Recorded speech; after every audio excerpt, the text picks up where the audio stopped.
Halo, Assalamualaikum warahmatullahi wabarakatuh. Selamat berjumpa kembali di dalam kelas Membangun Bisnis Bimbingan Belajar untuk Profesional Pendidik. Program dari Prakerja, di mana di dalam kelas tersebut akan membahas mengenai bagaimana cara kita membuka bisnis, terutama bisnis untuk bimbingan belajar. Kemudian apa saja yang harus dipersiapkan dan juga kendala-kendala yang mungkin akan teman-teman temui pada saat teman-teman sudah membuka kelas tersebut. Sebelumnya perkenalkan bagi teman-teman yang baru hadir atau baru bergabung dengan di kelas ini. Perkenalkan, nama saya Puji Astuti. Saya adalah pengisi atau tutor di kelas ini. Background saya adalah sebagai owner atau pemilik dari Lembaga Bimbingan Belajar Binuri Learning Center yang berpusat di Jakarta Barat. Range yang saya tuju atau pangsa pasar yang saya tuju itu adalah dari jenjang PAUD, yaitu program baca tulis hitung, kemudian naik ke jenjang pra-SD, yaitu persiapan bagi siswa yang belum diterima pada proses seleksi PPDB atau penerimaan pendaftaran peserta didik baru. Kemudian naik ke jenjang SD, kita mengajarkan materi-materi yang ada di sekolah, kemudian SMP dan sampai ke SMA. Alhamdulillah untuk saat ini kami juga sudah membuka kelas untuk umum seperti bahasa Inggris, kemudian ada juga persiapan untuk menghadapi seleksi masuk ke perguruan tinggi atau ke sekolah kedinasan lainnya. Itu. Sebagai informasi saja bahwa saya sudah mendirikan lembaga bimbingan belajar ini sejak tahun 2010. Pada saat itu saya masih sebagai ibu rumah tangga, belum bergabung ke sekolah seperti sekarang. Saya memiliki motivasi pada saat itu ingin berbagi ilmu yang saya miliki khususnya di awal ya, anak tetangga saya dulu gitu. Alhamdulillah, karena bisnis ini usaha ini adalah usaha jasa, jadi lebih mengandalkan kepada pelayanan. Ya, syukur alhamdulillah mungkin mereka yang bergabung di awal itu merasa pelayanan dari kami cukup memuaskan dan menghasilkan, dalam artian ada hasil yang dicapai, yaitu menunjang prestasi akademik di sekolah siswa pada saat itu. Akhirnya berkembang dari mulut ke mulut, terkenal juga dari mulut ke mulut. Nah, itu merupakan marketing yang menurut saya marketing dasar, tidak terlalu banyak memerlukan biaya, tapi sangat signifikan hasilnya. Tuh. Oke, balik ke program prakerja. Saya ucapkan terima kasih, selamat datang bagi teman-teman yang baru bergabung. Kemudian juga saya ucapkan terima kasih kepada seluruh pihak yang terus memberikan support, memfasilitasi juga, dan juga membantu sampai detik ini kelas kita masih berjalan. Dan juga terima kasih kepada teman-teman yang masih tergabung di grup pembelajaran ini. Dan juga di sini saya ingin memberikan sedikit informasi bahwa bagi teman-teman yang sudah memilih kelas ya, kemudian teman-teman sudah mengikuti program demi programnya, saya harapkan teman-teman menyelesaikannya, karena di kelas setelah teman-teman menyelesaikan kelas tersebut, teman-teman baru akan mendapatkan sertifikat pelatihan, di mana sertifikat pelatihan itu yang nantinya bisa teman-teman gunakan sebagai referensi atau juga sebagai pegangan juga gitu, kemudian sebagai penambah wawasan juga ya bagi teman-teman yang ingin berdikari, ingin berwira swasta gitu. Dan video ini adalah Q&A, di mana isinya adalah menjawab pertanyaan dari teman-teman yang sudah masuk ke tim kami, baik itu melalui grup Telegram ataupun melalui ulasan yang ada di dashboard atau kolom komentar. Tapi setiap minggunya memang dibatasi maksimal hanya 5 pertanyaan, di mana 5 pertanyaan itu setiap minggunya adalah tema yang berbeda-beda. Jadi kami harapkan terus partisipasi dari teman-teman untuk memberikan support kepada kami, kepada saya dan juga tim, melalui memberikan masukan, memberikan kritik, kemudian saran juga, dan juga memberikan pertanyaan-pertanyaan seputar materi yang kita pelajari kali ini. Oke, untuk mempersingkat waktu, kita mulai dengan pertanyaan yang pertama. Untuk minggu ini kita akan berfokus kepada les privat ya. Mungkin banyak dari teman-teman yang bertanya mengenai les privat gitu, seperti apa sih sebenarnya les privat itu, karena seperti yang kita ketahui sekarang itu banyak bermunculan les privat, hanya saja konsepnya sudah berbeda dari konsep awal gitu, dimana les privat di awal itu kan memberikan materi, memberikan pembelajaran tambahan dengan sistem 1 guru 1 siswa atau maksimal ya 2 siswa gitu. Tapi sekarang sudah banyak lembaga bimbingan belajar atau individu yang membuka les privat, namanya les privat, tapi ternyata prakteknya itu dilakukan di lembaga dengan jumlah siswa yang cukup banyak gitu. Jadi lebih ke apa ya, lebih ke konsepnya saja gitu, tapi sistem dan prosedurnya itu sudah jauh dari pengertian les privat itu sendiri gitu. Nah, kali ini saya akan sharing sedikit tentang les privat, seperti apa itu les privat, kemudian manfaatnya itu apa gitu. Dan bagi teman-teman, bagaimana sih cara membuka les privat, legalitasnya, bagaimana mengurus legalitasnya gitu.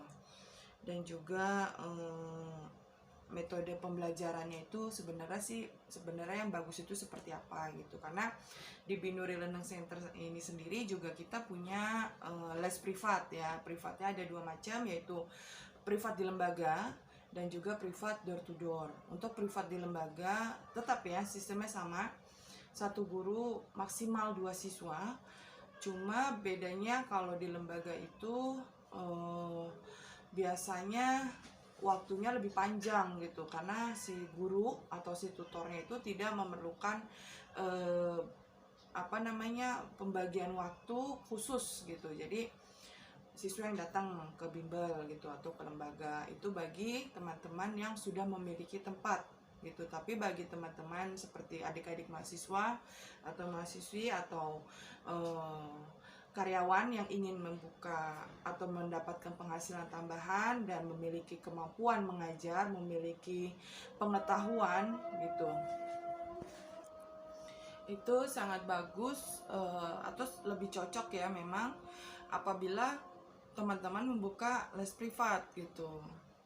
Cuma memang dilihat dari omset itu lebih menjanjikan apabila yang kelas reguler gitu. Karena gini, kalau privat kita kan hanya membatasi siswanya itu 1 atau maksimal 2 orang gitu, dengan misalkan pemasukan per bulannya untuk privat itu misalkan 500.000 gitu. Jadi di jam yang sama gitu kita hanya bisa mengajar 2 siswa gitu, sedangkan untuk reguler dengan mungkin ya satu bulannya itu sekitar 150, tapi kita bisa mengajar banyak siswa, itu perbandingan omsetnya pasti lebih besar yang reguler gitu. Jadi bagi teman-teman yang baru akan membuka bisnis, membuka lembaga bimbingan belajar, saya sarankan untuk pertama kali tetap kita harus mempunyai reguler kelas gitu. Jadi kelas reguler gitu. Apabila sudah makin berkembang baru buka yang privat gitu. Nah, privat ini sendiri juga bisa kita gunakan guru pembantu gitu ya. Jadi nggak harus kita semua yang handle gitu. Jadi kita bisa handle yang reguler sendiri. Terus untuk yang privat itu pembagiannya mungkin 70-30 gitu atau 80-20 gitu. Karena kan mereka pakai nama kita dan kita yang mencari muridnya gitu ya. Jadi dari segi bisnisnya lebih menguntungkan apabila kita sediakan lebih banyak variasi kelas gitu. Jadi sebagai pengingat saja bahwa di lembaga bimbingan belajar itu memiliki beberapa kelas ya. Ada kelas reguler, kemudian kelas privat. Privatnya juga ada dua macam.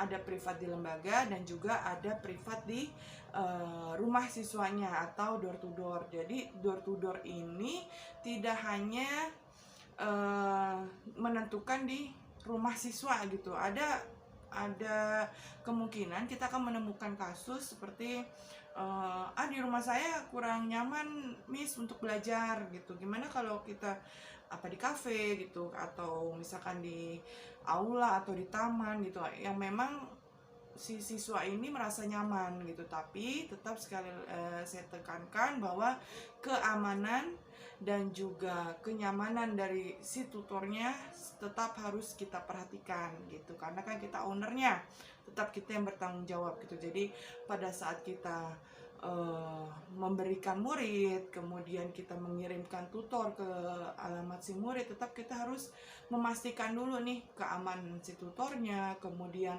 tutornya ini comfort nggak sih dengan tempat belajarnya gitu. Jadi nggak cuma siswanya aja gitu.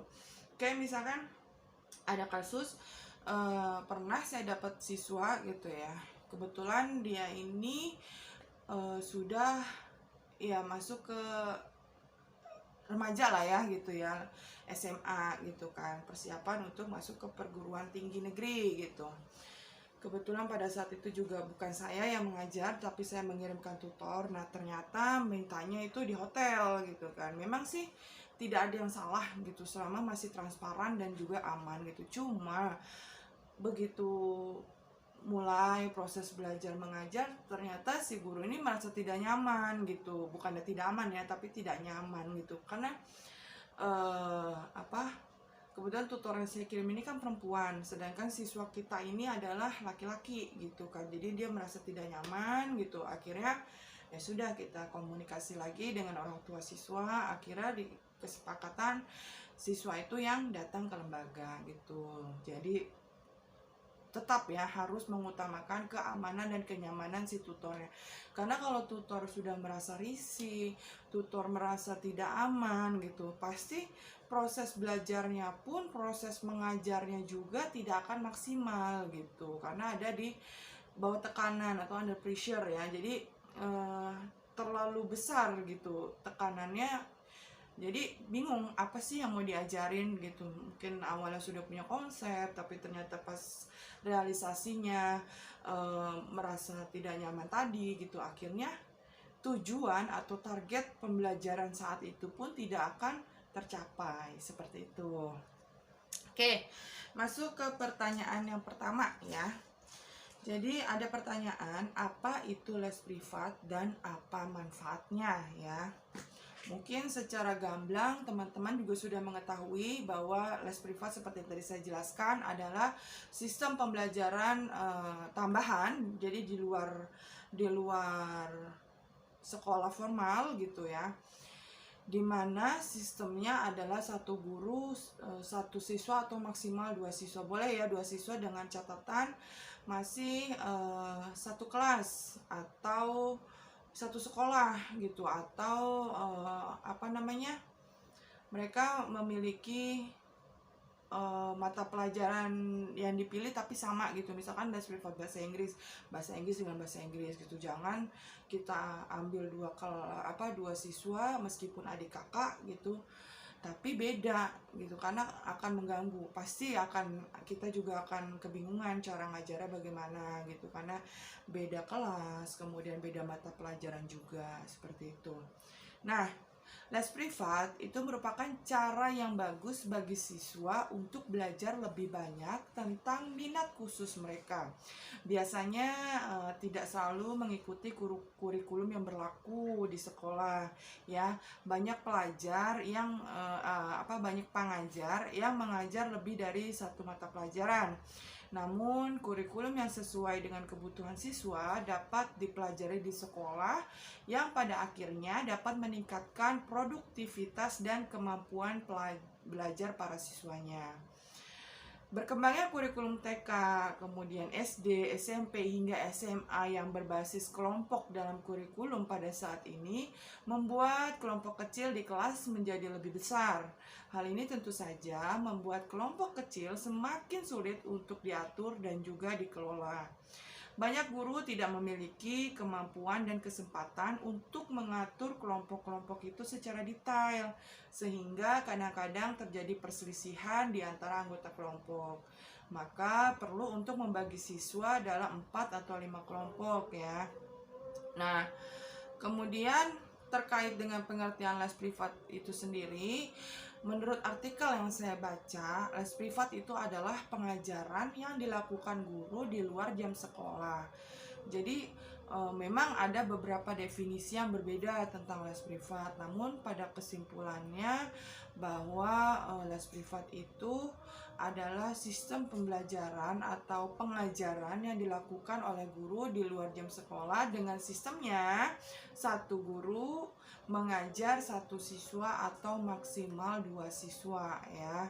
Nah, lantas apa sih manfaat dari mengikuti les privat ya bagi siswanya ini? Jadi nanti pada saat kita promosi atau kita melakukan marketing, kita mempunyai pengetahuan dulu gitu, karena kalau kita ingin menawarkan suatu barang atau jasa gitu, kita harus memahami betul knowledge ya gitu. Jadi pengetahuan tentang produknya atau tentang jasa yang akan kita tawarkan gitu, termasuk kita sudah harus mengantisipasi pertanyaan demi pertanyaan yang mungkin akan ditanyakan oleh si calon customernya ini gitu. Atau kalau di usaha bimbingan belajar itu berarti kan customernya adalah orang tua siswa dan siswa gitu. Kenapa saya bilang saya masukkan orang tua siswa?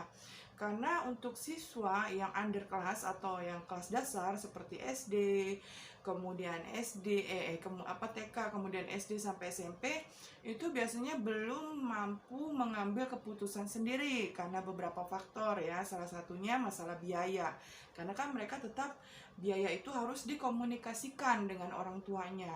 Nah, di sini kita harus perhatikan juga bahwa kita harus melibatkan atau memberikan penjelasan kepada si orang tua siswanya ini gitu, atau calon siswa kita ini gitu, mengenai apa sih yang kita tawarkan, kemudian bagaimana sih cara kita meyakinkan si orang tua calon siswa ini atau untuk siswa yang lebih tinggi jenjangnya agar mereka percaya dengan jasa yang kita sediakan ini atau dengan jasa yang kita tawarkan ini gitu.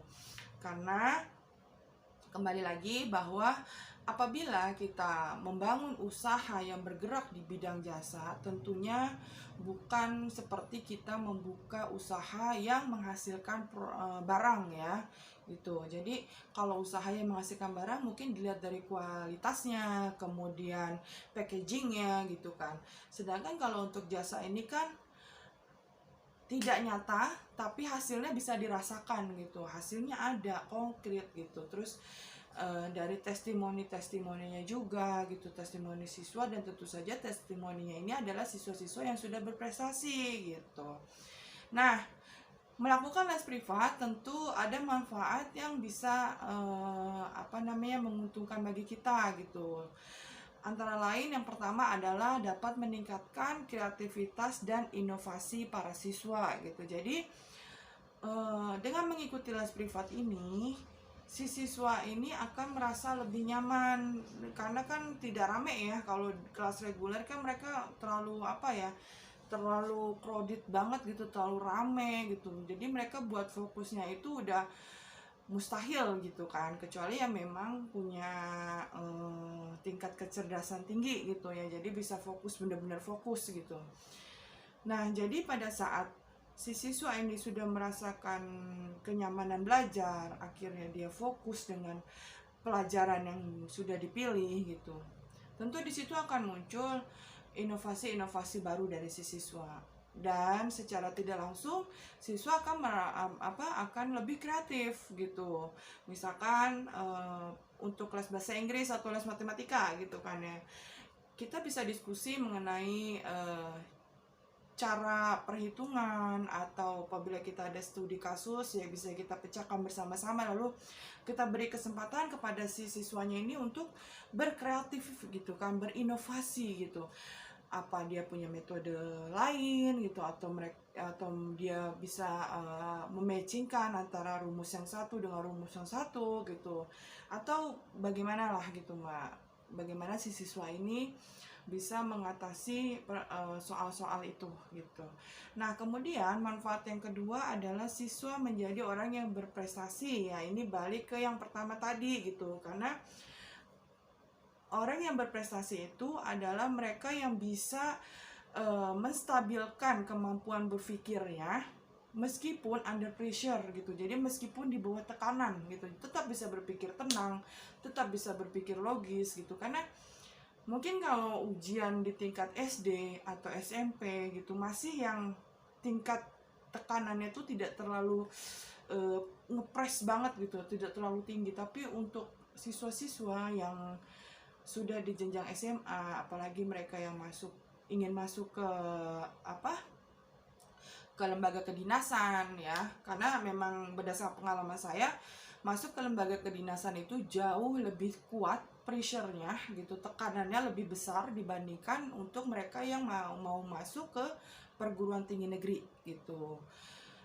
Nah, selain itu kan juga ada persaingan gitu kan. Nah, di sini dengan mengikuti les privat ya, karena guru hanya mengajar kita doang, atau kita hanya mengajar si siswa ini aja gitu kan, otomatis si siswa ini ya bisa berprestasi lah gitu ya.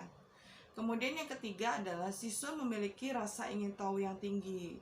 Jadi dengan kita mengadakan les privat, jadi kan siswa ini akan terpancing gitu apabila menemukan kasus atau menemukan masalah gitu dari persoalan yang mungkin kalau di kelas di sekolahan gitu ingin bertanya juga harus duluan lah sama siswa yang lain gitu, belum lagi terbentur dengan durasi belajarnya gitu. Begitu guru sedang menjelaskan pertanyaan dari si A, ternyata kita yang mau bertanya sudah habis belajarnya gitu, waktu belajarnya seperti itu. Beda dengan apabila si siswa ini mengikuti les privat gitu kan, jadi bisa leluasa lah mereka mengungkapkan rasa keingintahuannya gitu. Kemudian yang keempat, siswa memiliki rasa tanggung jawab dan kepedulian terhadap orang lain gitu. Jadi di sini maksudnya dengan mengikuti les privat, dia selain bisa bertanggung jawab terhadap diri sendiri karena kan waktunya ya, jadi tanggung jawab waktu, kemudian seperti ada materi atau pelajaran atau latihan yang belum selesai mungkin di pertemuan sekarang gitu, akhirnya dilanjut ke pertemuan berikutnya. Nah, di situ kan ada rasa tanggung jawab si siswanya untuk menyelesaikan, atau kalau memang mungkin tutornya memberikan tugas di rumah gitu, atau tugas individu gitu kan, bisa dia kerjakan sendiri. Nah, kemudian tanggung jawab juga kepada si tutornya gitu. Jadi aktivitas apapun si anak akan ingat, oh iya jam segini saya harus privat nih gitu. Jadi ada tanggung jawab tersendiri gitu. Nah, kalau reguler kan ada kemungkinan sebelum dia ingat gitu, atau mungkin siswanya lupa gitu, ada yang mengingatkan ya temennya gitu, teman satu lesnya, besok jam segini les ya gitu. Beda kalau kita privat gitu kan. Kalau kita privat kan kita harus ingat sendiri, kita harus sadar diri sendiri gitu, bahwa jam segini saya privat, misalkan saya lagi ada aktivitas di luar, berarti saya harus bisa membagi waktu. Bagaimana nih supaya tugas sekolah, misalkan sedang mengerjakan tugas sekolah ya secara kelompok gitu, tugas sekolah selesai di jam yang seharusnya saya les privat, seperti itu. Nah, kemudian selain itu siswa juga dapat menjelaskan mengenai metode yang mungkin baru dia temui gitu. Kalau ini biasanya di mata pelajaran eksak ya, seperti sains, kemudian matematika gitu. Jadi memang yang menggunakan rumus-rumus seperti itu ya, atau untuk yang pelajaran non eksak gitu, dari pertanyaan yang muncul pada saat dia menonton televisi, menonton berita gitu, kemudian akhirnya dia lakukan diskusi dengan si tutornya gitu. Bisa seperti itu ya, karena kan ya hanya dia aja gitu yang belajar, nggak ada temennya gitu, nggak rame-rame kayak di sekolah, seperti itu. Jadi sebenarnya manfaat les privat ini tidak hanya bisa kita lihat dari sisi akademiknya saja ya, tapi juga dari sisi emosional si anak ini, kemudian juga emosional dari, maksudnya emosional tuh kejiwaannya gitu ya, bukannya yang marah-marah gitu, enggak gitu kan. Nah, apabila orang tua termasuk yang masih bimbang antara memberikan les privat gitu atau tidak, tentu ada pertimbangan-pertimbangan khusus ya. Nah, di sini saya akan sharing ya. Dan ini bisa teman-teman jadikan referensi pada saat teman-teman melakukan promosi nanti ya gitu, atau mungkin ada siswa baru yang ingin mendaftar, kemudian ada pertanyaan, kenapa sih saya harus privat anak saya gitu kan. Ini bisa jadi referensi untuk kalian semua ya. Jadi yang pertama, keuntungan dari les privat bagi si siswanya itu adalah membantu siswa mengerjakan pekerjaan sekolah gitu. Jadi seperti yang kita ketahui bahwa sekarang ini kurikulum semakin cepat sekali berubah, kemudian berkembangnya pun semakin pesat gitu. Jadi mungkin pada saat zamannya orang tua kita gitu, orang tua si siswa ini gitu ya, belum ada mata pelajaran atau materi seperti itu gitu. Nah, sekarang ada gitu. Contoh gini, beberapa tahun yang lalu ya, itu kelas 1 itu masih fokus kepada baca, tulis, dan hitung. Tapi untuk sekarang ya, begitu si anak masuk di kelas 1 SD, dia harus bisa membaca. Karena apa? Kenapa saya bisa bicara seperti ini? Karena memang ada tesnya ya gitu. Jadi ada kayak rancu gitu ya. Di sisi lain, psikolog atau psikiater anak-anak selalu menggembar-gemborkan bahwa anak itu kalau belum 7 tahun jangan dipaksa baca, jangan dipaksa nulis, biarkan berkembang dengan sendirinya. Tapi di sisi lain, pada saat kita sudah memutuskan untuk memasukkan anak kita yang kelas 1 ini ya ke kelas 1 SD, kenyataannya di sekolah itu mengadakan tes gitu kan, bukan tes diterima atau tidaknya, tapi pembagian kelas. Jadi menurut saya sih ya tetap saja penting gitu ya, memberikan pembelajaran tentang baca, tulis, hitung itu sebelum anak kita masuk ke jenjang SD, karena ya gitu. Nah, kemudian ada lagi untuk kurikulum Merdeka Belajar gitu. Ada, kalau menurut analisa saya ya, ini kita sharing aja gitu ya. Seperti contohnya kayak gini. Dari kelas 1 SD sampai kelas 6 SD di negeri ya. Kita membahas negeri, bukan yang swasta, karena swasta kan itu tergantung kebijakan dari pemilik yayasannya itu sendiri gitu. Kalau negeri kan kita mengacu ke pemerintah, ke Mendikbud gitu kan. Itu tidak ada namanya pelajaran bahasa Inggris gitu, sama sekali tidak ada. Jadi benar-benar siswa itu kalau yang TK ya alhamdulillah bisa mempelajari sedikit lah, misalkan tentang kosakata buah, kosakata apalah gitu yang rendah-rendah gitu di TK. Tapi SD begitu masuk ke negeri sama sekali blank, tidak ada pelajaran bahasa Inggris.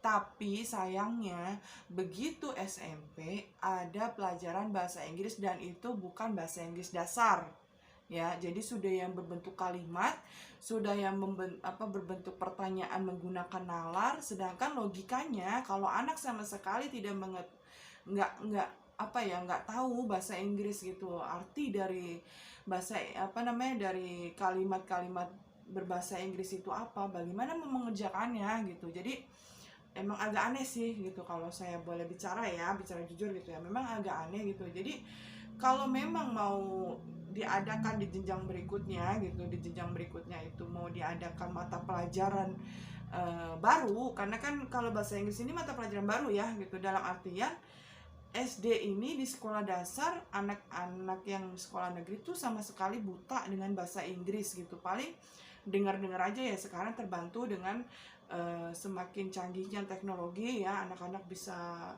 ngelihat film kartun, atau bisa mendengarkan lagu, atau bisa bermain game gitu. Nah dari situ bahasa Inggrisnya mungkin mereka bisa dengar dikit-dikit. Tapi kenapa di SMP itu langsung ada dibuat kalimat panjang, kemudian pertanyaan, kemudian membahas tentang apa itu verb, apa itu simple past tense, present dan sebagainya. Ya wajar sih kalau anak-anak banyak yang akhirnya terutama orang tua tuh yang benar-benar takut gitu, pokoknya anak saya harus dimasukin nih gitu, masukin privat atau masukin les gitu, pokoknya les bahasa Inggris. Karena istilahnya anak-anak tuh sama sekali buta, kemudian sekalinya ngeliat tuh, wah bukan lagi tentang warna hitam atau satu warna tuh, langsung beberapa warna yang dia lihat kan. Itu kalau menurut saya sih nguras otak banget ya gitu kan.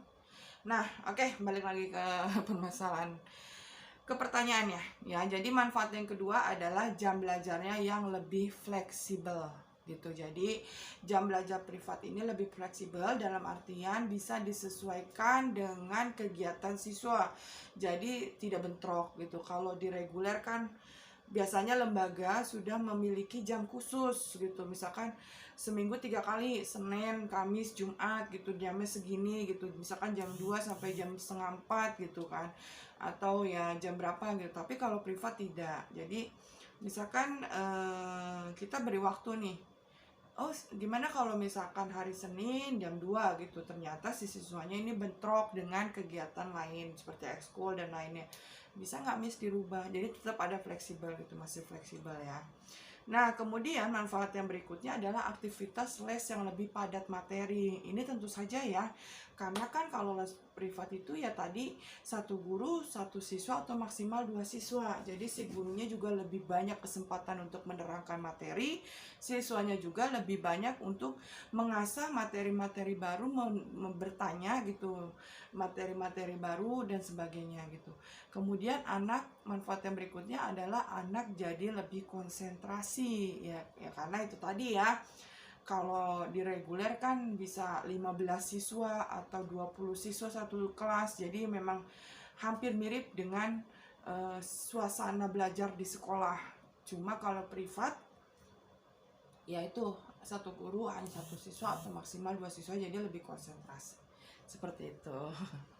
Oke, pertanyaan yang kedua, apakah les privat juga memerlukan legalitas atau mungkin maksudnya penting nggak sih les privat itu punya legalitas atau punya izin resmi ya, atau dasar badan hukumnya lah gitu ya, punya badan hukumnya tuh penting nggak sih gitu. Kalau yang ditanyakan penting atau tidaknya ya tentu saja penting gitu, cuma balik lagi ke masing-masing pemilik les privat itu gitu. Karena seperti yang kita ketahui, untuk mengurus badan hukum itu yang pertama memerlukan biaya yang besar ya, kemudian yang kedua memerlukan waktu yang cukup melelahkan gitu, apalagi kalau kita ngurus sendiri ya. Memang budgetnya lebih ringan dibandingkan kalau pakai jasa pengacara gitu, tapi ya itu tadi, waktu akan banyak tersita gitu ya. Karena untuk mengurus badan hukum atau legalitas itu kan tidak hanya satu atau dua divisi saja atau dua lembaga saja gitu, satu atau dua lembaga, tapi ada beberapa lembaga yang sudah terprosedur atau sudah prosedural gitu ya.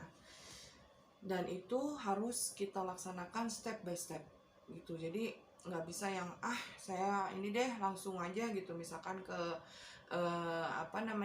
ke departemen ke tenaga kerjaan atau ke pendidikan gitu kan.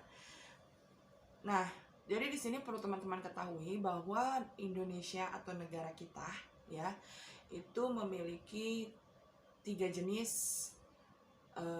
lembaga pendidikan. Ada namanya formal, lembaga pendidikan formal, ada namanya lembaga pendidikan non formal, ada namanya lembaga pendidikan unformal atau interformal gitu. Jadi kalau lembaga pendidikan formal itu seperti yang kita ketahui, ada sekolah dasar negeri, ada SMP negeri, atau semua yang berbau-bau negeri lah, itu sekolah formal gitu. Nah, kalau sekolah interformal, jadi maksudnya tuh dia sekolah formal ya, tapi badan hukumnya itu di bawah kepemilikannya itu entah itu yayasan, entah itu departemen agama. Seperti contohnya kita kenal sekarang ada di sekolah dasar aja itu ada 3 jenis ya. Sekolah dasar negeri, sekolah dasar Islam atau sekolah dasar terpadu ya. Kemudian kalau yang di Islam ya, ada sekolah dasar Islam terpadu dan ada madrasah ibtidaiyah. Ini ketiga-tiganya untuk jenjang usia sekolah dasar.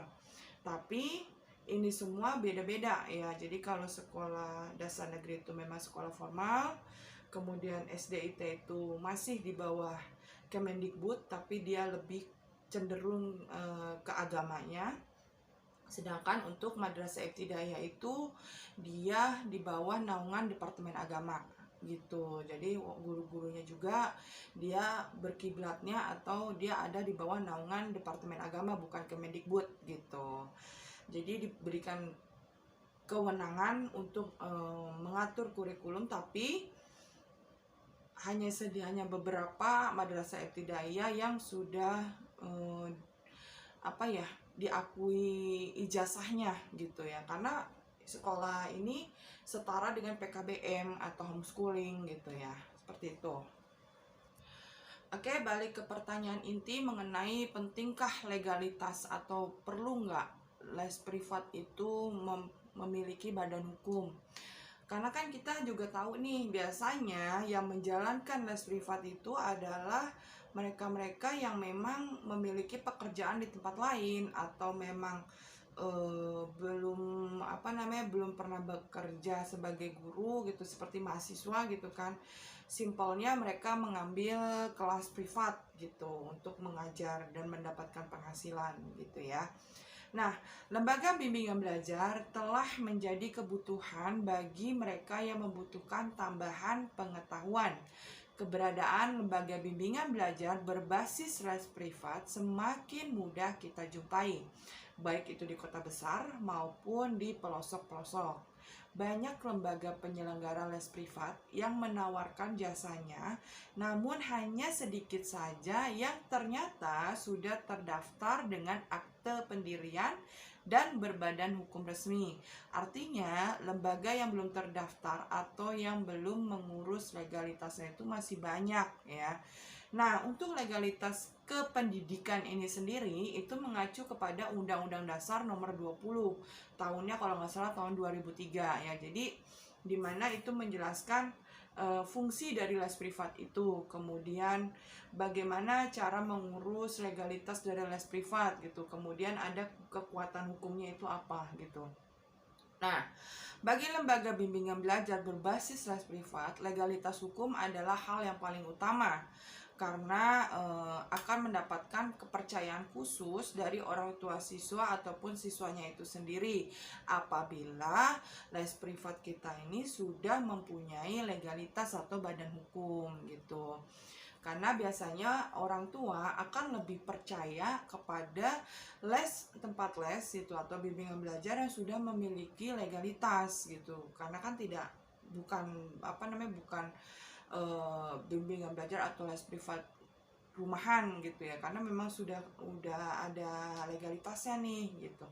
Lembaga bimbingan belajar les privat yang sudah berbadan hukum atau sudah memiliki legalitas resmi merupakan badan usaha yang sudah terstruktur.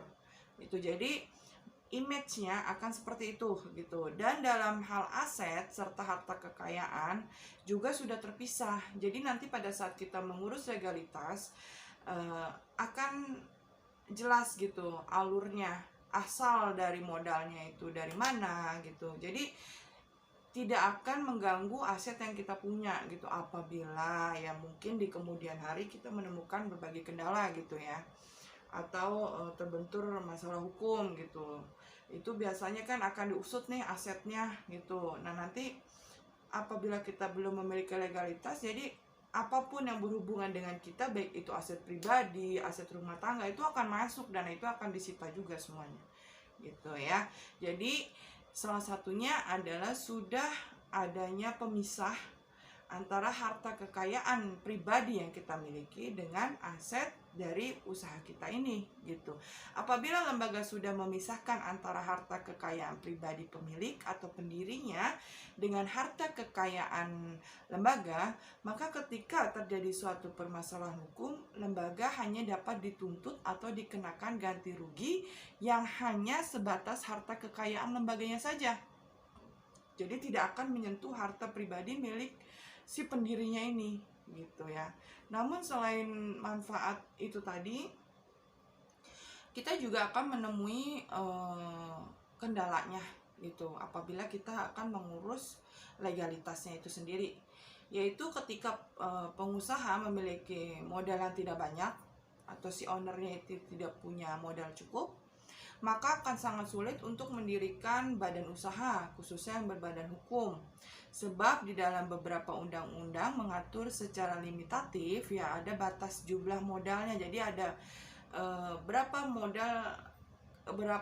modal yang harus kita miliki, dan itu harus ada rekening korannya, kemudian harus ada buktinya lah gitu. Kemudian inventarisasi kita tuh apa saja gitu. Memang agak ribet, tapi ya itu ya, banyak manfaatnya, juga ada kendala-kendalanya juga ya. Untuk mendirikan lembaga secara legal atau berbadan hukum, jadi persiapkan dulu wadah yang sesuai untuk menjalankan lembaga privat kita itu. Kemudian lengkapi dokumen legalitas yang diperlukan untuk mendirikan wadah yang kita pilih. Setelah itu penuhi persyaratan administratif dan persyaratan teknisnya gitu. Jadi ini hanya sharing ya. Jadi untuk pertanyaan apakah les privat juga memerlukan legalitas, ya kalau menurut saya memerlukan ya, tapi balik lagi ke si ownernya atau si pelakunya ini sendiri, apakah ingin lebih serius di usaha itu atau memang hanya sebagai batu loncatan saja gitu ya. Nah, di sini saya juga akan sharing apa sih syarat-syaratnya, kemudian prosedurnya itu seperti apa untuk mendapatkan legalitas dari lembaga bimbingan belajar ini. Seperti yang sudah saya lakukan ya. Jadi pengurusan izin lembaga bimbingan belajar itu diajukan ke Dinas Penanaman Modal dan Pelayanan Terpadu Satu Pintu atau DPM PTSP ya. Di daerah masing-masing berdirinya lembaga. Jadi misalkan kita di Jakarta Barat, ya berarti kita ngurusnya di situ. Nah, pada dasarnya membentuk lembaga belajar yang dapat mendapatkan legalitas itu dapat dilakukan oleh perseorangan, oleh kelompok ataupun badan hukum seperti yayasan. Jadi misalnya kita sudah punya yayasan nih, terus kita pengen bikin les privat ya, meskipun mungkin teman-teman juga banyak yang berpikir les privat doang, maksud sih kita perlu atau kita harus capek-capek ngurus legalitas gitu ya. Nah, juga di sini saya mau kasih informasi ya, jadi jangan salah. Biasanya pemerintah itu secara periodik, entah itu beberapa bulan sekali, entah itu setahun sekali, entah itu 2 tahun atau 5 tahun sekali, itu mengadakan semacam bantuan untuk kita yang memiliki lembaga belajar non formal gitu. Fungsinya apa? Fungsinya karena kan ini masuknya ke usaha ya, ke UMKM ya. Jadi untuk memajukan UMKM masyarakat gitu. Nah, fungsi dari kita memiliki legalitas juga, atau kita sudah terdaftar ya, terdaftar di badan hukum, pasti kita akan lebih sering atau lebih mudah dihubungi oleh si panitianya ini gitu ya. Jadi seperti itu, seperti misalkan seperti yang 2 tahun lalu ya, ada itu program seperti itu. Nah, kita akan dipanggil, kemudian kita diberi pelatihan, kita diberi pengarahan gitu, ujung-ujungnya kita diberikan modal tambahan, dan itu gratis gitu ya. Mudah-mudahan sih tahun berikutnya juga masih ada ya, biar itu juga sebagai penyemangat kita juga gitu kan. Jadi kita juga akan merasa oh, kita dianggap loh oleh pemerintah gitu, meskipun kita cuma les privat doang yang yang door to door, ke rumah-rumah gitu, kita nggak punya lembaga yang stuck gitu dan sebagainya. Nah, syaratnya apa saja yang harus dipenuhi bagi kita yang ingin mendapatkan legalitas itu? Yang pertama adalah tentu saja identitas pendiri. Jadi kita harus mempersiapkan identitas diri kita seperti KTP kita, kartu keluarga gitu. Kalau untuk pendirian usaha biasanya pakai akte lahir juga gitu. Apabila sudah menikah biasanya diminta untuk mencantumkan atau melampirkan bukti nikah gitu, surat nikah gitu. Atau bagi yang sudah bercerai ada juga lah gitu. Itu tergantung dari kebijakan masing-masing ya, masing-masing wilayah. Nah, kemudian adalah harus sudah memiliki badan usaha gitu. Jadi seperti tadi contohnya kita punya yayasan dulu gitu kan, atau apabila kita belum memiliki badan usaha, biasanya kita akan diarahkan untuk memilih badan usaha apa yang akan kita jadikan acuan sebagai syarat mendapatkan legalitas di lembaga pendidikan gitu. Apakah itu biasanya kalau untuk lembaga pendidikan itu cuma 2 ya, antara PT, perseroan terbatas, atau yayasan gitu. Tapi saran saya sih kalau memang kita mau bergerak ke benar-benar kita mau konsen yaitu di bisnis, sebaiknya kita ambil yang perseroan terbatas gitu. Jadi apabila kedepannya itu ada kendala hukum, yaitu tadi aset yang kita miliki atau kita misalkan udah dapat keuntungan kemudian kita alihkan ke menjadi aset pribadi, itu tidak akan ikut ditarik gitu ya. Paling ya urusannya dengan si PT-nya ini saja. Beda dengan yayasan ya. Kalau yayasan biasanya si pengurusnya juga kena, aset-aset pengurusnya juga kena, dan lain sebagainya gitu. Nah, kemudian yang ketiga, lokasi lembaga harus sesuai dengan zonasi yang sudah ditentukan. Jadi memang peraturan untuk mendirikan entah itu PAUD atau bimbingan belajar itu biasanya ada zonasi kalau yang legal ya gitu. Cuma mungkin seperti saya gitu, ada hanya beberapa ratus meter gitu ada lembaga bimbingan belajar, tapi ya itu kalau memang dia mengurus legalitas pasti tidak diizinkan. Karena biasanya kalau di Jakarta, karena kan itu ngikutin daerah ya gitu, tingkat kepadatan penduduknya juga gitu. Seperti di Jakarta itu 1 kilometer itu bisa gitu ya, atau 10 kilometer kalau di daerah, karena memang tidak terlalu padat. Jadi kalau 1 meter itu takutnya jarak antar satu rumah ke rumah lain aja itu cuma beberapa rumah yang dijangkau gitu kan. Seperti itu ya. Jadi ada zonasinya. Nah, kemudian yang keempat, sarana dan prasarana lembaga. Nah, sarana dan prasarana lembaga ini biasanya akan dicek langsung oleh petugas. Jadi ada petugas yang melakukan survei. Jadi kita tulis di formnya, kita punya sarananya apa saja, prasarananya apa saja. Nanti itu akan sinkronisasi gitu. Jadi akan disinkronkan, benar nggak nih antara data yang kita tulis dengan buktinya itu benar tidak, seperti itu ya. Kemudian ada nomor induk berusaha, namanya ya NIB, ada nomor induk berusaha. Nah, nomor induk berusaha ini kalau kita menggunakan yayasan biasanya mengacu ke si pemilik yayasannya. Misalkan seperti saya ya, yang punya yayasan orang tua saya gitu. Jadi NIB-nya ya mengacu ke beliau gitu, ke NIB milik beliau gitu ya. Nah, kemudian memiliki kurikulum lembaga bimbingan belajar, karena kita kan bergerak di bidang pendidikan. Jadi kita harus punya portofolio sendiri tentang kurikulum itu gitu. Bukannya kita Misalnya kayak kurikulum 13, kurikulum Merdeka Belajar, terus kita bikin lagi kurikulum, bukan ya, kurikulum di sini dalam artian kita punya modul gitu ya, kita punya modul tersendiri yang nantinya modul itu akan digunakan sebagai acuan siswa-siswi bimbingan belajar kita, meskipun pada realisasinya mungkin kita nggak mengacu ke modul itu gitu ya, mungkin ya modulnya pakai apa dari sekolah masing-masing siswa atau apa, setidaknya untuk itu untuk persyaratan aja lah gitu ya.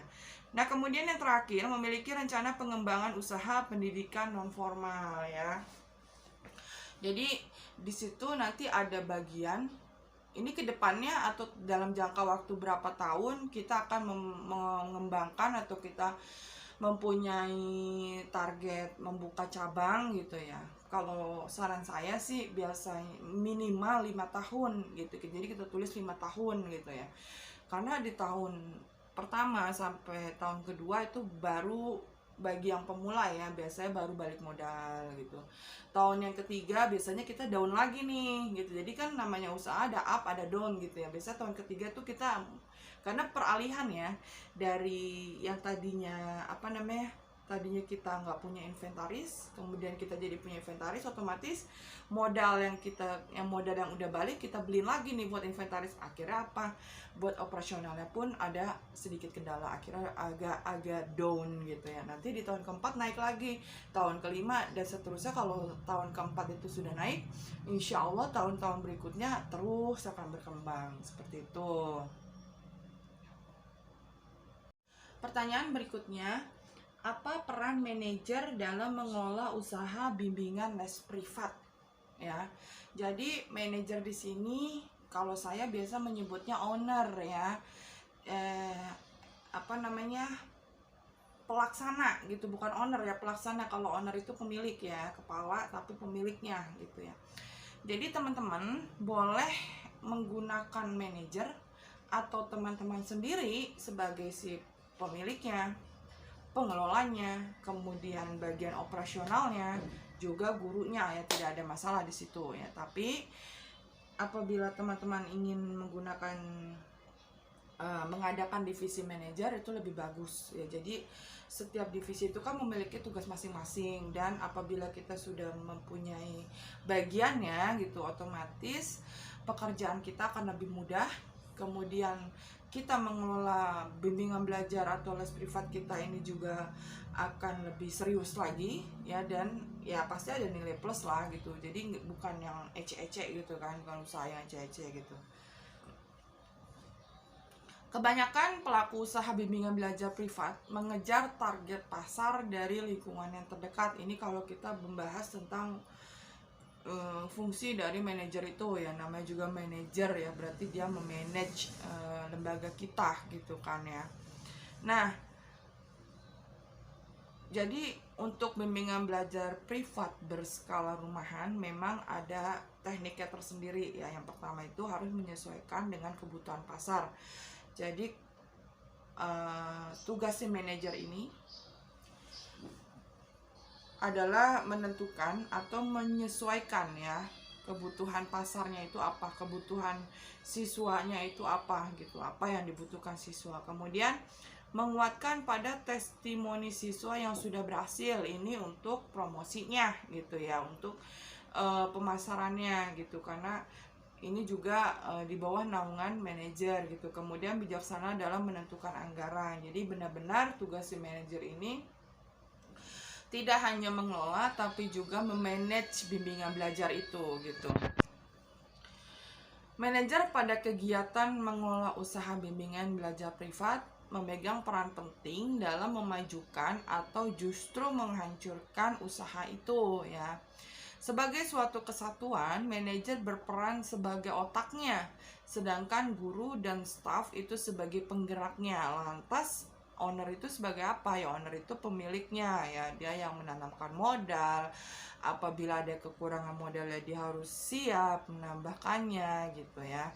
Selain itu, manajer yang baik dan profesional dalam mengelola usaha akan lebih memudahkan dalam mengembangkan usaha tersebut. Nah, hal ini juga berlaku bagi usaha bimbingan belajar privat.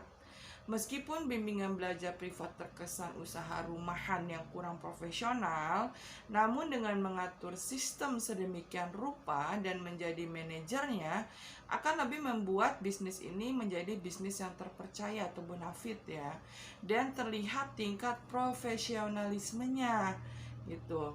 Setelah mendapatkan kesan seperti itu, maka akan dengan mudah kita mengembangkan usaha kita ini dan memudahkan kita untuk ya ke depannya saat tadi ya membuka cabang di beberapa daerah gitu kan, atau kita meluaskan lagi kelasnya, itu bisa ya, dengan mempekerjakan tutor yang berkompeten dan memiliki kriteria yang baik sebagai seorang tutor gitu. Nah, selain itu manajer juga konsepnya seperti yang tadi saya sampaikan, bahwa manajer itu kan dia masih di bawah owner ya gitu. Tetap meskipun dia yang memegang peran pada operasionalnya, pada pelaksanaannya gitu, tetap dia harus ada di bawah si owner gitu. Jadi keinginan ownernya itu seperti apa, itu harus diperhatikan, dan itu yang harus menjadi poin utama bagi si manajer. Seperti yang kita ketahui bahwa mengelola bimbingan belajar itu bisa dibilang sulit, bisa juga dibilang mudah. Sama dengan usaha lainnya ya, bimbingan belajar juga membutuhkan orang-orang yang konstan atau dia memiliki integritas yang tinggi, juga tahan banting dalam melakukan tugas-tugasnya gitu ya, dalam mengelolanya. Nah, bimbingan belajar atau les privat juga sangat membutuhkan manajer untuk mengelola kesehariannya, mulai dari mengatur apa yang harus dikerjakan administrasi, kemudian yang harus dilakukan guru, meskipun kita memiliki rencana pembelajaran atau silabus juga sudah kita buat gitu ya, atau analisis kesehariannya juga sudah ada, tetap kita harus mengatur dan tidak boleh lepas tangan begitu saja ya, dan menerima keluh kesah orang tua dan guru gitu. Jadi manajer memegang peran penting dalam maju tidaknya sebuah bimbingan belajar. Nah, apabila seperti yang tadi ya, itu contohnya ya, apabila guru tidak bisa hadir ya, si manajer ini yang harus mengcovernya juga gitu. Jangan karena gurunya sedang sakit atau apa, kemudian kegiatan belajarnya terhenti gitu, jangan seperti itu ya. Nah, kemudian jika seorang manajer itu juga tidak memiliki kemampuan atau skill, tentu akan menjadi pertanyaan besar ya bagi si customer. Nah, customernya ini kan orang tua siswa dan siswanya gitu, akan bertanya gitu, kok manajernya aja nggak bisa apa-apa ya gitu, ngajar juga nggak bisa, kemudian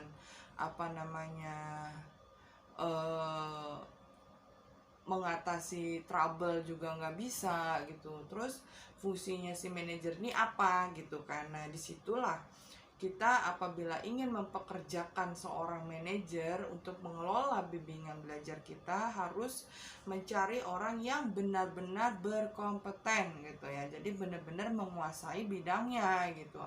Apabila untuk bimbingan belajar atau untuk lembaga pendidikan ya harus menguasai gitu kan, tidak hanya satu jenjang pendidikan tapi beberapa jenjang pendidikan, tidak hanya satu mata pelajaran tapi beberapa pelajaran, kemudian sistem keakademikannya seperti apa juga harus bisa menghandle gitu, seperti itu.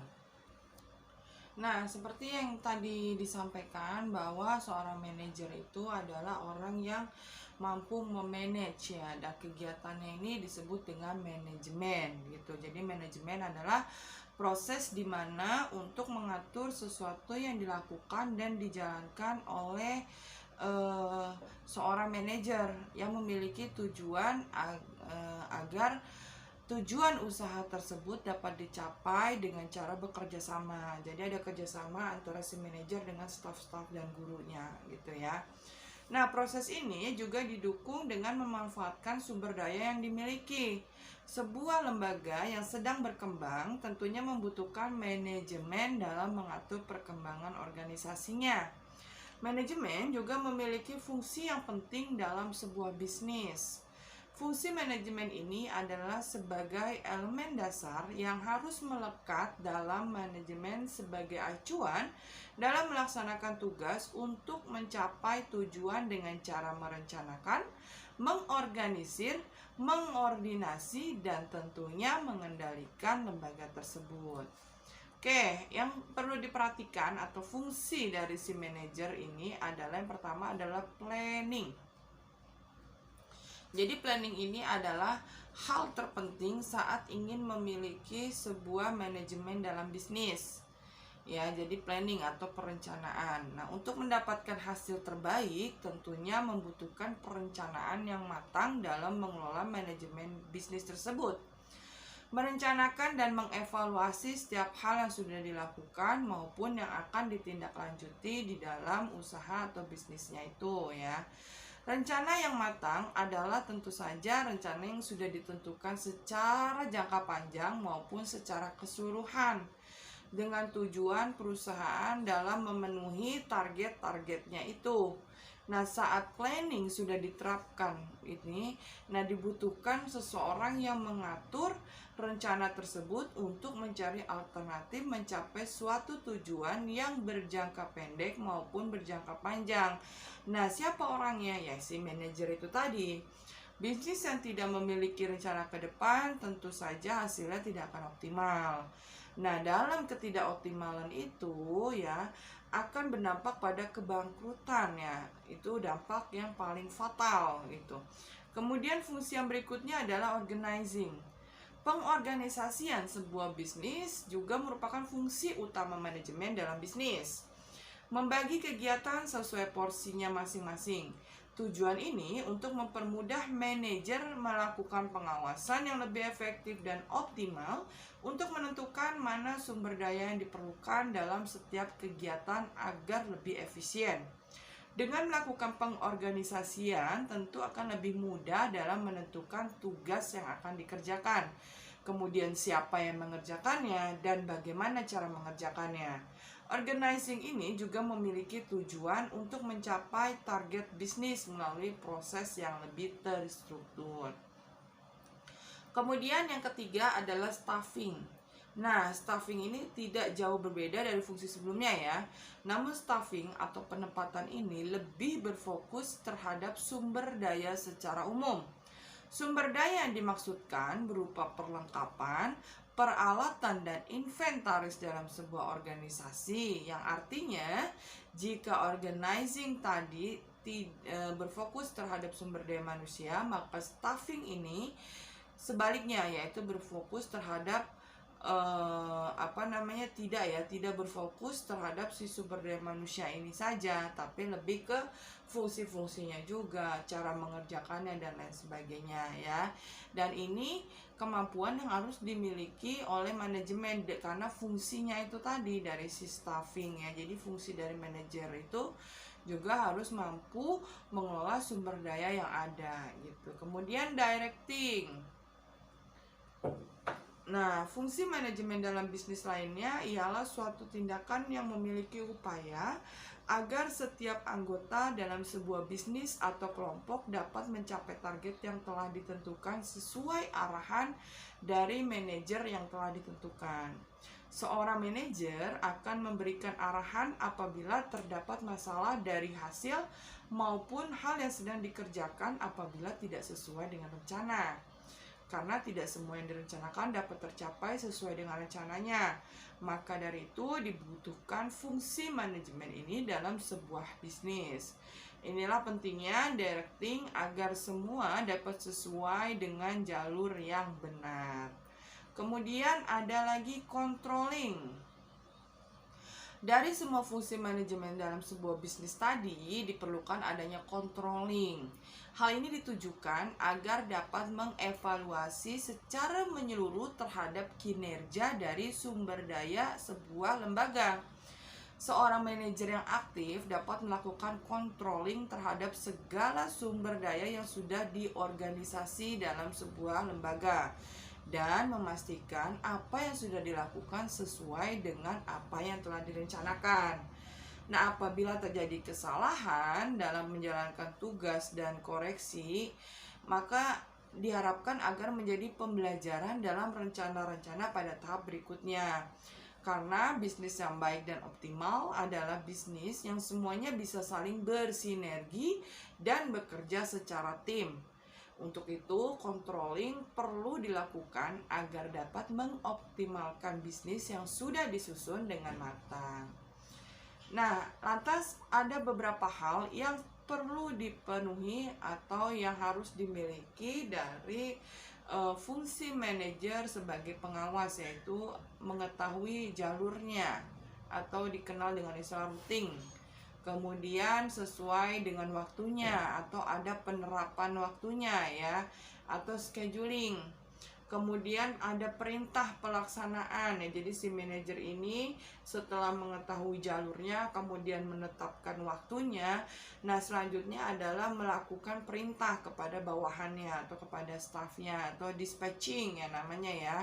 Nah yang selanjutnya adalah tindak lanjutnya atau follow up ya. Jadi jangan sampai begitu siswa mendaftar atau sedang bertanya-tanya terus selesai di situ saja, jangan ya. Kalau perlu kita asah lagi atau kita pancing-pancing lagi, kita berikan testimoni-testimoni, kita berikan gambaran-gambar.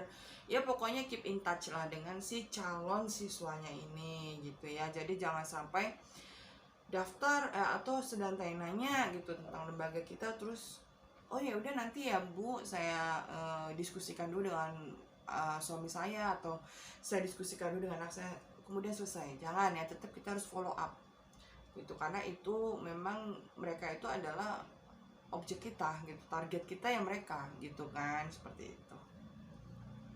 Oke, pertanyaan selanjutnya atau pertanyaan keempat, apa saja yang harus dipersiapkan saat kita ingin membuka les privat ya. Jadi bagi teman-teman pemula atau adik-adik mahasiswa yang merasa ingin mendapatkan penghasilan tambahan gitu ya, kita di luar pembahasan mengenai legalitas, mengenai apa itu manajer dari les privat gitu ya, ini santai-santai aja gitu ya. Mungkin bagi teman-teman juga di sini banyak yang agak khawatir ya, aduh kayaknya terlalu ribet deh kita kalau bikin usaha bimbel gitu atau les privat gitu. Jangan berpikir seperti itu ya, lakukan aja dulu gitu.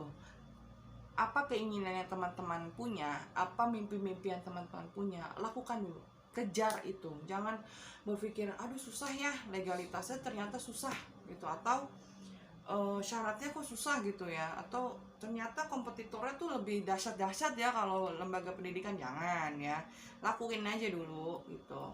Masalah nanti ke depannya ya kita belajar bareng, kita sharing bareng gitu. Dan usaha apapun itu pasti akan menemukan kendala, akan menemukan masalah, bahkan akan menemukan titik kebosanan. Nah itu ya perlu diperhatikan sama teman-teman gitu. Saya pun begitu, dengan rutinitas yang monoton ya, cuma ngajar misalkan hari ini ngajar privat ke 3 siswa atau 4 siswa gitu kan, monoton begitu terus dari tahun ke tahun gitu. Lama-kelamaan kan pasti akan bosan ya, kita ngerasa jenuh, pengen cari yang lain gitu atau apa gitu. Boleh, silakan saja, tapi tetap harus diingat bahwa apa yang sudah kita dirikan jangan terlalu banyak berpikir, memikirkan nanti ini begini, saya bosen ya. Kalau bosen ya cari aja jadwal yang lain gitu, atau ada kita trik-trik tersendiri supaya ada jeda. Misalkan minggu ini Senin Selasa Rabu gitu kan, terus kita ada jenuhnya gitu, Senin Selasa Rabu mulu nih ngajarnya gitu kan, ya kita cari alasan lain lah, apalah gitu ya. Misalkan bisa kita bilang ke orang tua siswa, minggu depan ganti ini ya, dengan alasan apa, tapi bukannya bohong ya gitu. Itu hanya untuk meminimalisir tingkat kebosanan kita, karena sesuatu yang dilakukan secara rutin sudah pasti akan menimbulkan kebosanan gitu ya. Oke, balik ke pertanyaannya, apa yang harus dipersiapkan saat kita ingin membuka les privat? Membuka usaha bimbingan belajar atau usaha les privat merupakan salah satu dari beberapa peluang usaha dengan modal kecil yang biasa ditekuni oleh masyarakat ya. Jadi bukan biasa dalam artian setiap orang udah pernah gitu, tidak ya. Maksudnya mudah gitu kan, karena pengalaman saya memang membuka bimbingan belajar itu atau les privat itu memang modalnya nggak besar banget kalau kita memang mau buka dari basicnya dulu gitu, nggak langsung yang ada legalitasnya, ada tempatnya gitu, nggak yang seperti itu ya. Jadi memang benar-benar kita niat awalnya adalah ingin berbagi ilmu, ingin membantu orang-orang sekitar kita dulu nih gitu kan, karena ya mungkin alhamdulillah masya allahnya kita dikasih kelebihan, nah itu yang harus kita sharing ke orang lain gitu kan. Nah, seperti yang kita ketahui, ada beberapa siswa yang membutuhkan bimbingan belajar tambahan untuk memperkuat mata pelajaran di sekolah. Les privat akan membantu mereka dan membuat proses belajar lebih efisien dan juga terfokus. Selain itu, siswa dapat lebih berkonsentrasi pada mata pelajaran tertentu yang belum mereka kuasai. Itulah sebabnya beberapa orang tua mengikutsertakan anaknya dalam bimbingan belajar atau kelas privat. Dan ini tentu saja peluang usaha bisnis yang menggiurkan ya. Karena modalnya kecil, kemudian kita bisa lakukan santai ya. Tapi pendapatannya lumayan gitu kan. Karena memang apalagi di Jakarta itu tarif untuk bimbingan untuk privat itu memang cukup tinggi ya. Biasanya dihitung per sekali datang atau ada yang per bulan, tapi memang di luar berbeda jauh dengan biaya untuk reguler kelas ya. Nah, jadi modal awal yang dibutuhkan untuk usaha privat ini adalah penguasaan materi dan skill mengajarnya. Nah, langkah-langkahnya apa saja untuk memulai bisnis les privat ini ya. Jadi yang pertama adalah menentukan ide bisnisnya. Untuk mempermudah mengembangkan usaha kita ini, kita perlu menentukan ide apa yang ingin kita gunakan. Nah, gunakan ide waralaba atau mulai dengan ide kita sendiri ya, dari basicnya, dari zero ya. Setiap ide itu karena karena setiap ide itu pasti memiliki pro dan kontranya tersendiri. Tentu saja ketika kita memulai waralaba atau memulai dengan ide kita sendiri, kita akan membutuhkan lebih banyak modal, tapi ya akan lebih mudah untuk pemasaran karena kita sudah sangat mengetahui gitu ya. Beda dengan sistem franchise. Kalau sistem franchise, selain kita atau kita mengandalkan dari si pemilik intinya gitu ya, kita juga biasanya terikat. Jadi kita kalau mau mengembangkan atau menggunakan metode lain atau metode pembelajaran yang lain, biasanya terbentur di situ gitu, karena tidak semua pemilik dari franchise itu setuju dengan ide-ide yang baru, karena mereka kan tidak mau tersaingi dong gitu kan. Jadi gimana caranya supaya ciri khas mereka tetap tapi bisa berkembang, itulah ada tujuan dari si franchise-nya itu gitu ya. Nah, jadi ide bisnis itu harus ditentukan terlebih dahulu sesuai dengan kebutuhan dan keadaan kita. Kemudian yang kedua, tentukan target pasarnya. Nah, ini sangat penting. Jadi menentukan target pasar itu harus dilakukan sejak awal. Apakah untuk semua jenjang atau hanya anak SD saja, SMP saja, atau hanya SMA saja ya. Nah, cara ini juga akan membantu kita untuk menemukan strategi pemasaran yang tepat gitu. Jadi kan kita tahu nih pangsa pasar kita itu siapa gitu kan. Kemudian biasanya yang dibutuhkan apa. Nah, itu kan yang kita observasi terus gitu kan. Dari observasi itu akhirnya kita punya teknik tersendiri untuk marketingnya. Selain itu penting juga untuk menentukan topik mana yang ingin kita berikan secara pribadi. Jika kita ingin fokus pada mata pelajaran tertentu, ya tidak semua tingkat pengajaran dapat mengikuti les privat kita gitu. Misalkan kita hanya buka kelas matematika atau kelas bahasa Inggris. Nah, orang tua siswa yang membutuhkan guru privat yang menguasai semua pelajaran tentu tidak akan melirik kita. Begitu mereka di awal sesi awal itu ya ada tanya kan biasanya kan yang nanya ya gitu. Bun, aku ini dong mau tanya-tanya dulu ya gitu. Nah nanti biasa dari situ, oh nggak ada ini ya, nggak ada pelajaran sekolah ya, ya biasanya kayak gitu ya. Kalau untuk yang di di bimbel rumahan ya, beda dengan bimbel yang udah punya nama ya. Biasanya si orang tua juga akan tahu dengan sendirinya gitu. Kalau kita kan perlu kita jelaskan dulu gitu ya. Nah biasanya ya nggak akan mirip kita setelah kita tahu, oh setelah mereka tahu, oh ternyata cuma ada bahasa Inggris sama matematika gitu, tapi kan kita butuh, tapi saya butuhnya nih buat semua pelajaran gitu kan, terus gimana. Nah itu ya, jadi disitulah pentingnya kita menentukan target pasar gitu. Nah kemudian yang ketiga, siapkan modal usaha. Jadi meskipun bisnis ini tidak membutuhkan modal yang besar, tetap akan membutuhkan biaya. Oleh karena itu kita perlu menyiapkan biayanya itu atau modal usahanya itu. Selain itu kita juga perlu membuat perincian anggaran biaya yang akan kita keluarkan. Nah, hal ini penting agar kebutuhan dapat dipersiapkan secara optimal dan tidak ada pengeluaran yang tidak perlu atau sia-sia atau mubazir gitu kalau sudah ada perinciannya. Kalau cuma konsep di kepala, biasanya begitu ada masukan dari orang, kayaknya ini perlu beli deh, ini inventaris ini perlu deh gitu kan. Nah, itu biasanya akan langsung buyar gitu, fokus kita udah nggak ke situ lagi gitu kan, seperti itu. Nah kemudian yang keempat, undang rekan dan guru.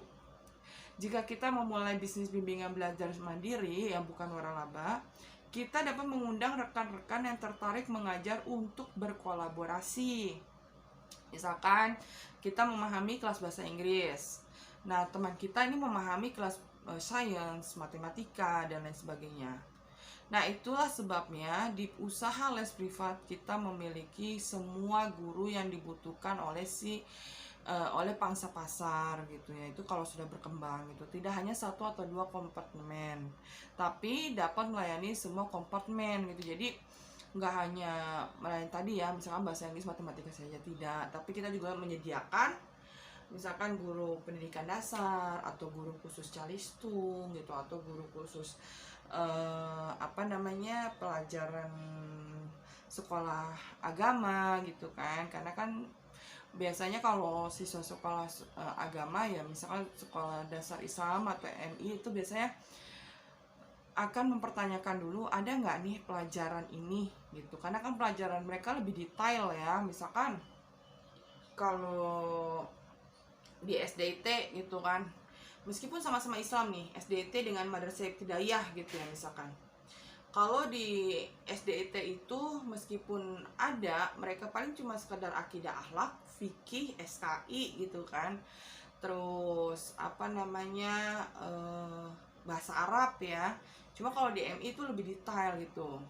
Ada lugat juga, kemudian tajwidnya juga ada tersendiri gitu, pelajaran seperti itu. Nah itu kan memang kita memerlukan guru-guru yang berkompeten gitu, guru-guru yang kan nggak semua guru paham gitu tentang itu gitu kan, tidak semua gitu loh. Jadi memang memerlukan, mungkin kita punya guru lulusan pesantren atau apa gitu, yuk kita ikut, yuk kita bareng, yuk kita bikin les, bikin bimbingan belajar gitu dan sebagainya kayak gitu.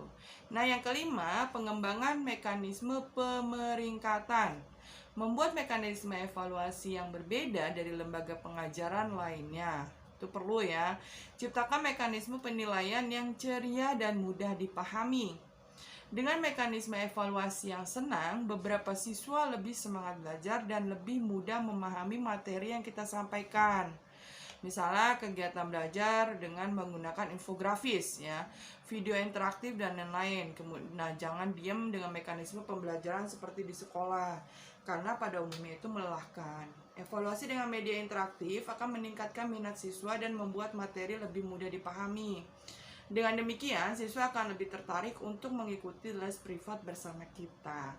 Nah, yang keenam adalah kemudian yang keenam, pelajaran privat dapat diakses kapanpun dan dimanapun ya. Jadi kita harus bisa membuat modul tadi ya, atau kurikulum tadi gitu ya, dimana kurikulumnya itu bisa berupa PDF atau bisa berupa, apabila kita punya modal bisa berupa aplikasi gitu, dan itu bisa diakses oleh lagi ya. Ya, bisa diakses oleh siswanya dimanapun berada gitu. Nah, biaya les privat mempengaruhi pilihan studi bagi orang tua. Kita bisa melihat Nah, tapi dalam membuat modul ini kita juga harus menyinkronkan atau kita tidak boleh melebihi budget yang kita punya gitu. Jadi tetap harus ada perhitungannya. Misalkan ada dari platform yang menawarkan gitu kan. Biasanya kalau kita sudah mulai atau kita sering ya kita eksis di sosial media itu ada gitu kan yang DM kita atau menghubungi kita secara langsung gitu kan menawarkan jasa itu ya, jasa pembuatan modul online gitu. Nah, kemudian yang berikutnya adalah melakukan kegiatan pemasaran. Nah, kegiatan pemasaran ini fungsinya selain untuk mengembangkan usaha kita juga untuk tahapan atau untuk batu pijakan kita ya, membuka cabang seperti itu. Jadi pemasaran ini merupakan poin utama dalam usaha bisnis bimbingan belajar, karena tanpa pemasaran tentu saja bisnis yang kita jalani tidak akan dikenal oleh orang. Nah, dengan pemasaran ini, meskipun ya karena usaha jasa, pemasaran yang lebih utama adalah pemasaran dari mulut ke mulut ya, kekuatan dari mulut ya. Jadi ada testimoni secara nyata gitu, pengalaman dari si siswa, kemudian pengalaman atau kepuasan tersendiri dari orang tua siswa, karena mungkin setelah mengikuti bimbel kita atau les privat kita ini ada kemajuan yang cukup pesat nih dari anak saya gitu. Biasa kan ada omongan-omongan seperti itu. Nah, itu bisa kita manfaatkan juga ya. Jadi sering-sering kita sharing kegiatan, kemudian nggak ada salahnya juga kita rutin mengikuti kompetisi atau olimpiade yang olimpiade kan ini sering ya, meskipun kemarin pandemi itu memang agak berkurang ya, atau olimpiadenya itu dilakukan secara online gitu ya. Nah, kemudian buat suasana kelas yang menyenangkan ya. Jadi setelah kita menentukan konsepnya tadi, kemudian kita menentukan pemasarannya, menentukan target pasarnya, kemudian kita memperhitungkan atau mempersiapkan promosinya gitu. Nah, internalnya seperti apa gitu kan. Jangan sampai kita persiapkan untuk bimbelnya tapi kualitasnya kita abaikan gitu ya, jangan sampai seperti itu. Nah, kualitasnya tentu saja dilihat dari ketercapaian siswa dalam menerima materi yang disampaikan oleh tutor. Nah, salah satu aspeknya adalah suasana belajar yang nyaman dan menyenangkan itu. Nah, setelah kita berhasil menciptakan suasana yang nyaman dan menyenangkan, otomatis pelayanan pun akan tercermin adalah pelayanan yang baik gitu kan, baik itu bagi si orang tua ataupun siswanya gitu ya, seperti itu. Oke, pertanyaan yang terakhir atau pertanyaan kelima, bagaimana metode pembelajaran pada les privat? Ya, metode pembelajaran pada les privat itu usahakan pembelajarannya itu berkiblat atau berpedoman pada kebutuhan siswanya gitu. Kecuali kalau les privat kita ini adalah memang les privat yang mata pelajarannya sudah khusus seperti yang tadi, bahasa Inggris saja atau matematika saja gitu. Tapi kalau yang ada ada request dari orang tua siswa, misalkan Miss mau itu dong, mau privat tapi semua pelajaran. Nah, usahakan yang kita ajar itu adalah mata pelajaran sesuai dengan mata pelajaran si siswa di sekolah gitu. Jadi meskipun kita memiliki modul, usahakan modul ini hanya sebagai latihan-latihan saja atau lembar kerja siswanya saja gitu ya. Tetap kita harus utamakan kebutuhan siswa di sekolahnya, karena kan orang tua siswa itu pasti maksudnya memberikan pelajaran tambahan dengan mengikutkan ke bimbingan belajar atau les privat, tentunya menginginkan agar si anak ini mendapatkan prestasi akademik di sekolahnya gitu. Jadi kita harus memberikan juga mata pelajaran dan materi-materi yang sesuai dengan sekolahnya itu gitu. Nah, kalau menurut saya sih itu ya yang utama ya, metode pembelajarannya kayak gitu. Nah, terus untuk pelajaran umum ya, kalau pengalaman saya biasanya eh, ada jadwalnya tersendiri gitu. Jadi kita bikin jadwal tersendiri, nanti disepakati oleh siswanya. Kalau untuk jadwal itu biasanya cukup disepakati oleh siswa ya, karena yang akan belajar kan siswanya gitu. Paling orang tua hanya memantau gitu. Jadi kita sepakati misalkan di setiap minggu kan, kalau di Binuri Learning Center itu hanya 2 sesi ya, 2 kali pertemuan untuk privat gitu. Misalkan di pertemuan pertama itu pelajarannya matematika, kemudian non eksak gitu ya. Nah, kemudian di pelajaran berikutnya ada bahasa Inggris dan juga ada pelajaran khusus ya, seperti mungkin kalau siswanya yang kita ajar ini adalah siswa dari sekolah khusus ya, seperti SDIT dan MI tadi gitu. Jadi seperti itu aja sih metodenya gitu. Oke teman-teman, saya rasa untuk video minggu ini sekian dulu gitu. Saya terus berharap agar teman-teman berpartisipasi aktif. Dengan cara apa? Dengan cara mengirimkan pertanyaannya terus gitu ya. Bisa melalui Telegram. Nah, link Telegram itu bisa teman-teman dapatkan di platform yang sudah disediakan di kelas prakerja, atau teman-teman nanti bisa tanya langsung ya ke akademi, karena yang menaungi saya itu adalah akademi gitu ya. Oke, saya ucapkan terima kasih. Saya mohon maaf apabila dalam penyampaian materi ada kata-kata atau perilaku saya yang kurang berkenan. Saya mohon dibukakan pintu maaf yang seluas-luasnya, dan juga saya berharap apa yang saya sampaikan itu dapat memberikan manfaat dan juga motivasi bagi teman-teman. Dan selalu ingat bahwa apabila kita berusaha, jangan lupa iringi dengan doa, karena usaha tanpa doa itu sama juga dengan kesombongan gitu ya kan. Karena balik lagi, yang menentukan berhasil atau tidaknya selain usaha kita ya tentu saja kita memohon kepada Allah Subhanahu wa taala. Terima kasih. Billahi taufiq wal hidayah. Wassalamualaikum warahmatullahi wabarakatuh.